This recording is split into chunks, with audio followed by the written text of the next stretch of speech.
Now here's a show that was way ahead of its time. Someone once told me the grass is much greener. As Told by Ginger was never one of my favorite Nick shows, but it was one I always respected. Following a girl named Ginger Foutley as she goes through adolescence with her friends Darren, Dodie, and Macy, it did have a sense of humor, mostly coming from Ginger's little brother Carl and his friend Hoodsy, but it was a more adult show than a lot of Nicktoons of the time, and even now, having themes of depression, anxiety, and even death. If you want to know more, check out Old School Lane's videos on the show, there's a bunch. Like I said, it's not one of my absolute favorites, but I did watch it. So it'll be nice to finally give it a review. This is I Spy a Witch. So we begin with Miranda, the popular beta bitch of the school, defiling the town statue. You know, from this angle, he's a very attractive woman. Thanks, Macy. The principal is angry and tries to get the culprits to confess, but no one does. So he begins an investigation. The girls are all auditioning for the play. I wish I could cast you all, but there are only so many snitches in Salem. Did she say snitches in Salem? Jody gets the role of a character named John, so I guess it's a very progressive school. True, but no boys auditioned for any part. Yeah, I'm still going with my theory. Macy also gets a role, and Ginger even gets the lead, much to Miranda's disappointment. Everybody knows that I was supposed to play Goody Webster. I already learned all the lines. You ever think that if Miranda weren't popular, she'd be a school shooter? She's at least made understudy, but given a small part. Hey, be thankful a black character could get any role in a play taking place in the late 1600s. Putnam, that will be B, falls into a weird coma thing and won't wake up, and because of that, Goody Webster accused of being a witch. Is she gonna have to kiss her to wake her up? Priscilla wakes up and tells everyone the truth. This play seems anticlimactic. Carl and Hoodsy play a prank by placing an arm in the fridge. Woods, we are out of shape. Well, yeah, I'm not exactly sure how that neck supports that fat head of yours. Mom, Macy's fainted. Halloween has officially begun. Lois has to deal with a lot of unconscious children every year. And now this poor child wakes not from her sleep. Miss Zorsky, if my character believes Goody Webster is innocent, why is he asking these questions? He's stating them for the sake of irony. Putting a lot of deep themes in a play for 12-year-olds. There's no way we'll ever believe you. Because if there's one thing I like listening more to kids going through puberty try to do besides act, it's sing. Of course, since Miranda's pissed in the understudy, she tries to say Ginger messed with the statue, but with no evidence he can't believe that. Mom, help! It's Goody over with a rusty garden hoe! It was a total accident, Mrs. Rowley. I always knew Carl would be killed by a dirty hoe, and yes, I know I'm going to hell for that joke.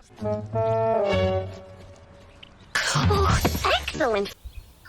Okay, Macy might actually have a medical problem. The two boys are trying to do a prank in memory of Maud, an old lady who died earlier, but death is just a minor annoyance. Let's try and bring her back to life. This is the side story. Miranda frames Ginger by placing all the prank stuff in her backpack. Take 5, everyone. And they all walk off, leaving Ginger in the stocks. Assholes. With the planted evidence, she gets suspended from school, which seems a bit harsh. Like, seriously, it was a little makeup that could easily be washed off and some clothes. Why was that a thing on Nick in the 2000s? Look out, Salem. There's a new goody in town. Oh, I just got that the play is about being falsely accused and she's being falsely accused.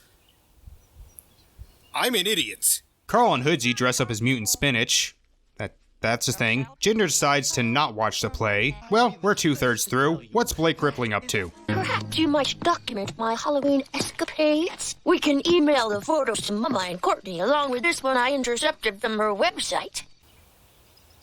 God, you're dumb. Carl and Hoodsy kidnap him. These two are not going to make it far into adulthood before ending up in prison. Carl Foutley, I demand an explanation. And we're trading you and this other stuff for the advice. Human sacrifice, now get on the crucifix. They call for Maud and, well, it works.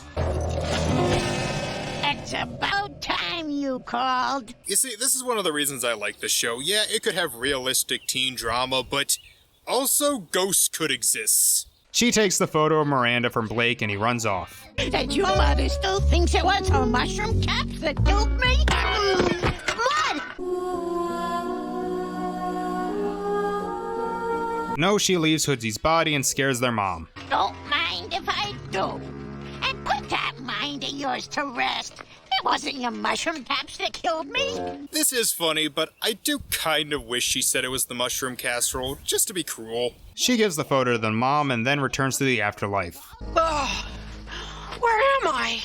You are not gonna believe what you just missed, Hoods. I just proved ghosts in the afterlife are real. This will have fundamental changes for all of mankind. Ginger rushes to the play and rather than just go to the principal in the crowd, instead dresses up, goes on stage and accuses her in front of everyone. Wait for no man to accuse you, Goody Webster.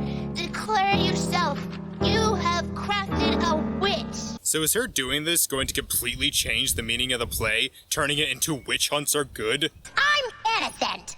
Goody was communicating with the spirit world. Total witch hunt. Fine. You want to know the truth? It was me, not Ginger Foutley. Me. And none of this would have happened if you didn't put the pictures on your website, dumbass. You have made your wicked magic, Goody Webster, and now ye shall pay! Let's burn her! So remember, audience, witch hunts are good. Although this is a more interesting ending than the one where Macy just wakes up and tells everyone she didn't do it. I love that they apparently created actual working stocks for this middle school play. And then it ends. I guess we'll just assume Miranda was suspended.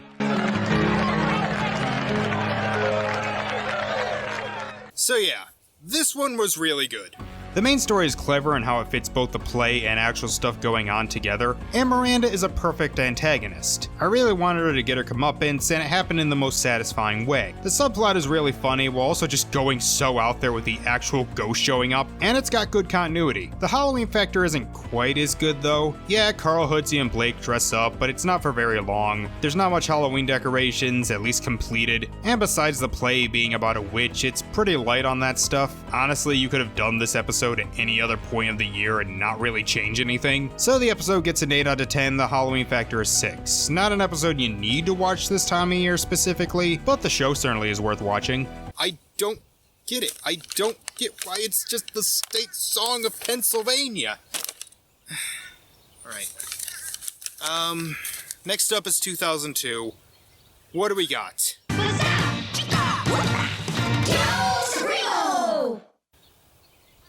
Huh? If she were here, she'd know what to do. Yeah. Too bad she's dead and everything.